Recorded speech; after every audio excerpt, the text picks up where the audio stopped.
Hello students, আমি Nitish sir জ্ঞানজ্যোতি coaching সেন্টারের পক্ষ থেকে তোমাদের প্রত্যেককে জানাই আরো একবার স্বাগত। তো স্টুডেন্টস, আজকে আমি তোমাদের সঙ্গে আলোচনা করব এনইপি 4 ইয়ার আন্ডার গ্র্যাজুয়েট প্রোগ্রামের অধীনস্থ major 3 Bengali last minute suggestion নিয়ে।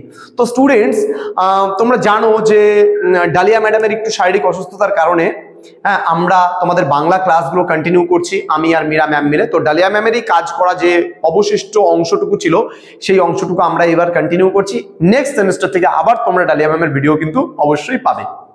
অর্থাৎ ডিসেম্বর মাসে যখন তোমাদের পরীক্ষাটা শেষ হবে, সেই পরীক্ষা শেষ হওয়ার পর থেকে কিন্তু ডালিয়া ম্যাম 4th সেমিস্টারের কাজগুলো এবং অন্যান্য সেমিস্টারের কাজগুলো কিন্তু অবশ্যই শুরু করে দেবে। তো এই মুহূর্তে দাঁড়িয়ে ম্যাডামের তৈরি করে দেওয়া যে সাজেশনটা রয়েছে, সেই সাজেশনটার একদম লাস্ট মিনিট সাজেশন নিয়ে আজকে কিন্তু আমি আলোচনা করছি। তোমরা আশা করছি এখান থেকে 100% কমন পাবেই পাবে। তো স্টুডেন্টস, যারা এখনো পর্যন্ত আমাদের অফিসিয়াল ইউটিউব চ্যানেলটিকে সাবস্ক্রাইব করনি, তারা অবশ্যই চ্যানেলটিকে সাবস্ক্রাইব করে পাশে থাকা বেল আইকন অল প্রেস করে রাখো, যাতে নেক্সট টাইম থেকে কোনো ভিডিও আপলোড করলে তার নোটিফিকেশন তুমি সবার আগে পেতে পারো। এছাড়া তোমরা যারা ভাবছো অনলাইনে আমাদের ক্লাস জয়েন করবে, তারা অবশ্যই যোগাযোগ করতে পারো আমাদের স্ক্রিনে দেওয়া দুটো নম্বরে 7076398606 এবং 6295916282 নম্বরে। তোমাদের টোটাল কোর্স ফি রয়েছে 1199 টাকা, পুরো সেমিস্টারের 6টা সাবজেক্টের কোর্স ফি। তো দেরি কিসের, যোগাযোগ করতে পারো যারা 4th সেমিস্টারে অ্যাডমিশন নেবে। ইতিমধ্যে আমাদের এই বছর প্রায় 130 এর কাছাকাছি স্টুডেন্ট জয়েন করেছে আমাদের মানে বাংলা ক্লাসে। Maybe I am not sure, but 120 something plus আমি দেখেছি, হয়তো 130 হয়েছে কিনা আমি I am not sure, but মোটামুটি ডালিয়া ম্যামের ক্লাসে কিন্তু এই বছর 130 এর কাছাকাছি স্টুডেন্ট আমাদের কাছে অ্যাডমিশন নিয়েছে। সেটা 100 ক্রস আমাদের কাছে এটা একটা বিশাল বড় পাওনা যে এই বছর আমাদের সেন্টারে 100 প্লাস স্টুডেন্টস, আমি 100 প্লাসই ধরছি যেহেতু 130টা 100 প্লাসই ধরছি, প্রায় 150-র কাছাকাছি বলবো সেটাকে। তো এই এত সংখ্যক ছাত্রছাত্রীরা এবার আমাদের কাছে অ্যাডমিশন নিয়েছে, তারা পড়েছে এবং তারা তাদের সিলেবাসটা পুরোপুরি কমপ্লিটলি আমরা করিয়ে দিয়েছি এবং তারা সম্পূর্ণ জিনিসগুলো পেয়েছে। তো তোমরাও যদি চাও যে পরবর্তী 4th সেমিস্টার থেকে আমাদের ডালিয়া ম্যাডামের কাছে তোমরা বাংলা মানে যে মেজর সাবজেক্টটা রয়েছে সেটা যদি কন্টিনিউ করতে চাও, বাংলায় আমাদের মীরা ম্যাম রয়েছে, আমাদের ডালিয়া ম্যাডাম রয়েছে, দুজন টিচার রয়েছে। এছাড়া আমাদের অঞ্জলি ম্যাডাম রয়েছে, ওনারও বাংলা। তো অঞ্জলি ম্যাডাম ক্লাসগুলো তোমাদের নেয়, কিন্তু নোটস পত্র তৈরি করা থেকে শুরু করে বাকি জিনিসগুলো ম্যাডাম কিন্তু করছে। আমাদের পুরো টিম সেট আপ আছে, সেই টিম কিন্তু আমাদের কাজ করছে। তো তোমরা যারা ভাবছো যে জয়েন করবো 4th সেমিস্টার থেকে, তারা অবশ্যই ডিসেম্বর মাসের মধ্যে অ্যাডমিশনটা নিয়ে নেবে, ঠিক আছে? কারণ আমাদের কিন্তু ক্লাসটা যে অনলাইন ক্লাসটা সেটা কিন্তু আমরা জানুয়ারি 2 তারিখ থেকে আরম্ভ করছি।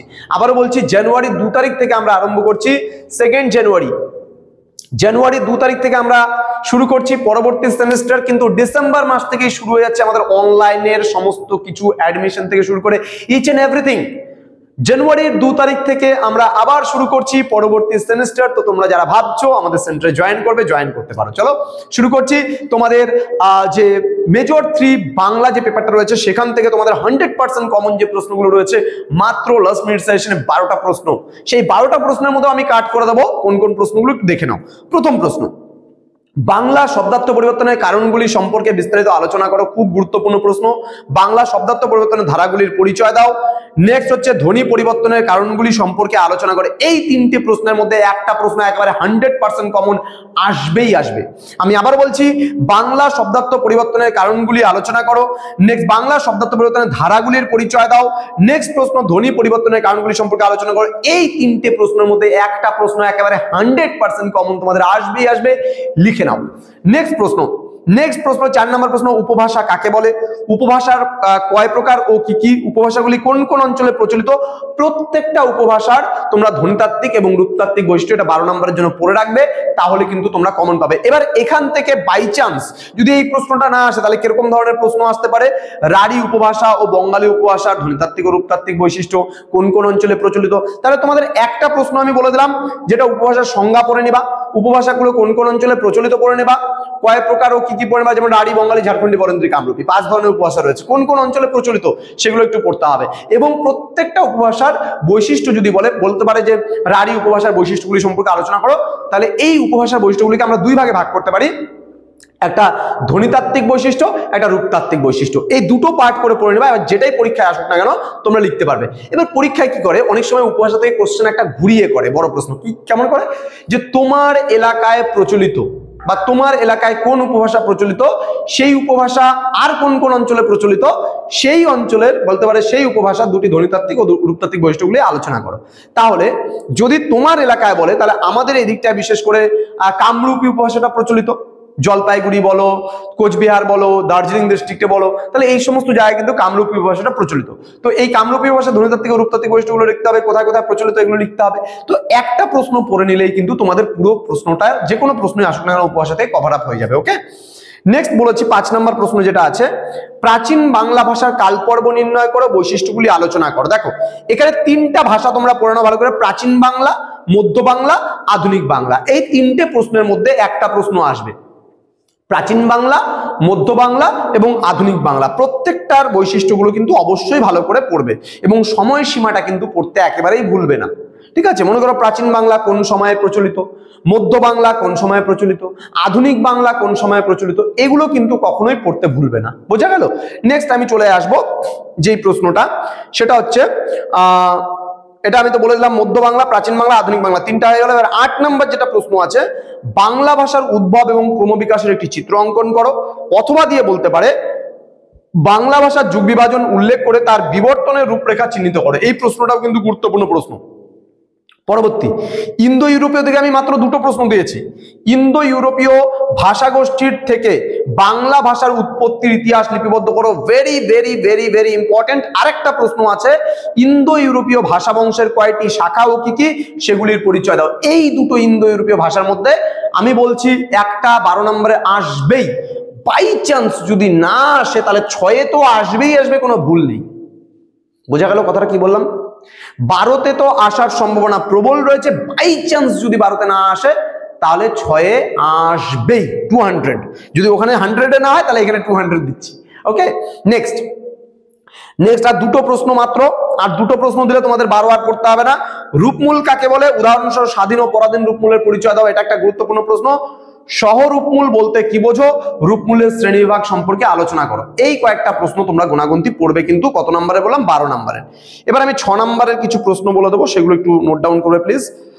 বাংলা উপভাষা তো হয়ে গেল, ভাষার সঙ্গে উপভাষার সম্পর্কটা একটু দেখে নেবে।